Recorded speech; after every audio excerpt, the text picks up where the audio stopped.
Hello everyone, আজকে আমি আপনাদেরকে মুচমুচে চিকেন ফ্রাই করে দেখাবো। আর এভাবে চিকেন ফ্রাই করলে কিন্তু খেতে আসলেই দারুণ লাগে। চিকেন ফ্রাই করতে কি কি লাগে সেটা আপনাদের মাঝে এখন শেয়ার করব। এখানে ছোট ছোট করে কিছু মাংস কেটে নিয়েছি আর মাংসগুলো ভালোভাবে ধুয়ে পরিষ্কার করে নিয়েছি। আর আজকের চিকেন ফ্রাইগুলো অনেক ছোট ছোট হবে। আর এই চিকেন ছোট ছোট করে কেটে ফ্রাই করলে কিন্তু খেতে আসলেই মজা লাগে। এখন যে উপকরণগুলো দেব সেগুলো হলো রসুন বাটা আর আদা বাটা, দিয়ে দেব জিরা বাটা। আপনারা চাইলে জিরা গুঁড়াও দিতে পারেন।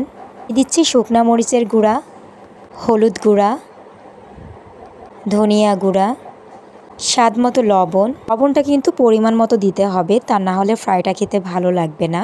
এখন দিয়ে দিচ্ছি লেবুর রস। এখন দিয়ে দিব ময়দা। ময়দা দিয়ে মাংসগুলো ভালোভাবে মিশিয়ে নেব। আর এই ময়দা দেওয়ার কারণেই কিন্তু ফ্রাইটা খেতে মুচমুচে হবে। আপনারা চাইলে ময়দার পরিবর্তে কর্নফ্লাওয়ারও দিতে পারেন। তো যাই হোক, এখন আমি সবগুলো ভালোভাবে হাত দিয়ে মিশিয়ে নেব।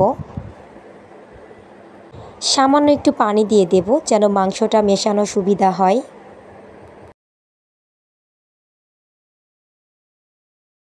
আবারও ভালোভাবে মিক্স করে নেব। তো এভাবে একটু একটু করে পানি দিয়ে সবগুলো ভালোভাবে মিক্স করে নেব।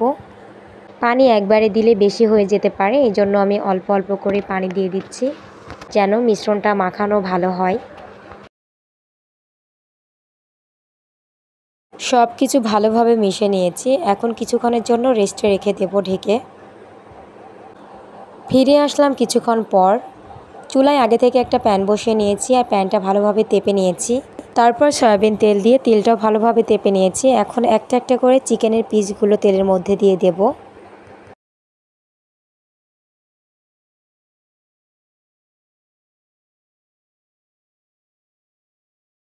এখন কিছুক্ষণ ঢেকে রেখে চিকেনগুলো ভেজে নেব। এক পাশ হয়ে গিয়েছে, এখন আমি আর এক পাশ উল্টিয়ে ভেজে নেব।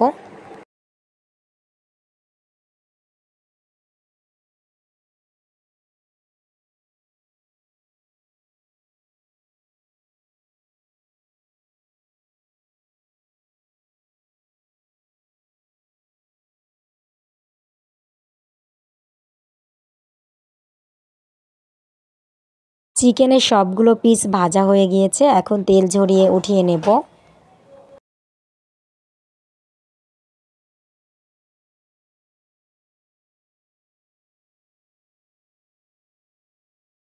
সেমভাবে আমি এগুলো ভেজে নেব।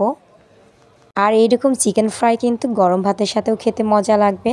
তো যাই হোক, এভাবে আমি একটা একটা করে আবারও সবগুলো চিকেন ভেজে নেব, মানে চিকেনের পিসগুলো ভেজে নেব।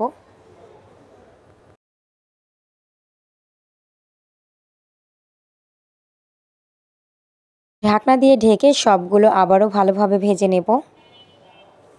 তো তৈরি হয়ে গেল মজাদার চিকেন ফ্রাই।